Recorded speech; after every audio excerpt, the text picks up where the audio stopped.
Hi YouTube, this is my refurbished Victorinox Hercules that I got from Bladebridge Customs. So I'm going to go through some of the features of it and show you all of the best bits. Unfortunately, both this and the updated version of the Hercules have been discontinued by Victorinox. You can still find them on some of the secondary sellers and definitely on the second-hand market. If you hang around to the end, I'll also go through a couple of other 111mm Victorinox that I think are really useful and probably ones that I'll get at some point. First of all, I'd like to give a shout out to Dan from Bladebridge Customs. You can find his shop on bladebridge.co.uk. I'll put a link in the description. I have to say that Dan's work is brilliant. So he does some custom work as well. He also refurbishes knives, which includes sharpening them to a scary sharp edge and puts different scales on. So check out his shop on bladebridge.co.uk. I'm not sponsored by Dan, but I just thought he did such a great job with this and I was really pleased with the Hercules. It was at a good price as well. So here's the Hercules, and the first thing I have to say, it is quite a big boy, this one. So it has 5 layers. It's 111mm closed, or 4 3/8 of an inch. And there's quite a lot to it, so it's going to take a little while to go through it. Let's have a look at the main blade. Now, I've got to be really careful with this because, as I said, Dan has sharpened it to a point that you could shave with it. So it's not one hand opening, but it's a great blade. Fully open, the full length here is 195mm. The blade is 86mm from the handle to the tip, which is about 3.5 inches. The weight is a fairly hefty 180 grams. And in this case, the lock is a sliding lock. Now, this is the older version. There was a newer version with a liner lock, and also that had a liner lock on one of the tools, which I'll talk about later. So with both the length of the blade and the locking mechanism, it's not strictly UK legal carry. I use it mainly around the house, and I find it super useful due to the tool set. Just finishing the size of it. So the width at the widest point is 30mm, or about 1.25 inches, and the height is 27mm. So that's about 1.125 inch. So yeah, it is quite a big chunky boy, this one, but well worth it. It really is. Let's take a look at some of the other tools. So starting with the pliers, and this was one of the reasons why I wanted this. These pliers are excellent. Let's see if we can get a closer look. They're spring operated. They have a good point to them, so they grip really well.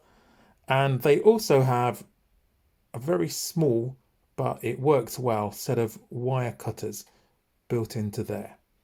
So nice and simple, but they work well. So I think those are brilliant. So they're very precise and they grip well.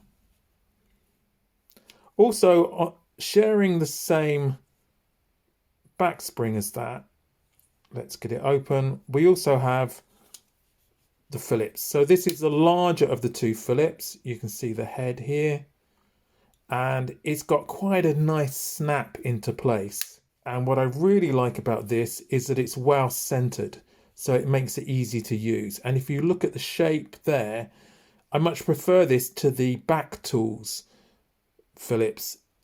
It's a nice sharp Phillips, so it fits in well into the screw head, doesn't move anywhere. So that's the larger of the Phillips and the pliers. After the pliers comes the wood saw, and it is a hefty saw, this. Hopefully you can see this okay. So I have used it. It cuts really well. In fact, you can see there's quite a lot of sawdust on it, so I've been using it in the garden. It works on dry wood as well as tree wood, so if you've got a small branch that you need to take off, this will work really well. As with all other Victorinox saws, it works on the pull as well as on the push, so it's really efficient. and it cuts way better than you think that such a small saw would be able to do. It's certainly better than when you have the reciprocating saw blades that you hold in pliers. It works way better than that. So that's the saw. Moving on to the next tool set, we have the scissors. And I think these are the largest scissors that you get on a Victorinox knife. They cut really well. Super spring. They're sharp. I think if you've seen anybody's review about Victorinox scissors, they pretty much always come out well. Now, also sharing this same part of the knife, the same scales, there's the smaller Phillips. So again, it's smaller, but it's still precise, and it's got a nice long reach for getting in. It's well centered, and as with the other Phillips screwdriver, it snaps into place. So it's held there really well. It doesn't close that easily, and it's well centered, making it easy to use. So just closing that. And then the scissors go in on top.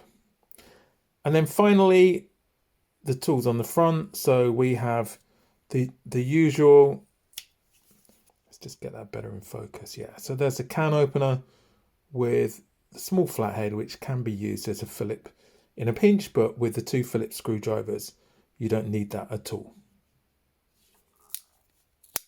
And then on the other side, we have the flathead. Now, this stops at 90 degrees, as well as the full opening. It snaps into place. Now, on the later model that replaced this one, before it was discontinued, there was also a liner lock on this as well. But this doesn't have it, but it's got a really firm snap into place. So this is a flathead. It can be used as a pry bar. If you see, there's a little bit of a slope on that. And it's a cap lifter, and tucked away in here you can see there's a wire bender as well. So those are all the main tools. If we look at the back, we've got the corkscrew. Now there's no hole for the pin. I guess you could make one if you wanted, but it's got the decent corkscrew. And of course, with a corkscrew, it doesn't come with it, but you can get the small eyeglass screwdriver to fit in here, or one of the very small ferro rods for fire starting, and some tinder as well, if that's what you want. And then over the other side, we have an awl. So it's one of the awls with an eye. So you could use this to do some basic sewing in canvas or leather if you needed to push some line or some thread through something. That can work. So it works well. To be honest, I prefer the inline awls, but they're not available on many knives. So you find them on things like the Pioneer X A-locks. But still, it's a good awl, and you get a good torque on it if needed. And as with most Celidor scales, you have the toothpick and the tweezers. So I'm not going to go through those. They're on most Swiss Army knives. There's also an eyelet for a keyring. Now, I've taken that off because it just gets in the way. I'm not a big fan of the key rings. I know some people put it on a hanger to hang in their pockets, but I prefer it just to be in my pocket, because when you're trying to use some of the tools, the more you have here, it just gets in the way. Now, I can date this as being pre-2017 because that's when the liner lock came in, replacing the sliding lock. As I said, it's been discontinued, which is a real shame. I've had a look at a few models, and certainly if you're not keen on the pliers, but you want a good 111 millimeters, then why not try the Outrider?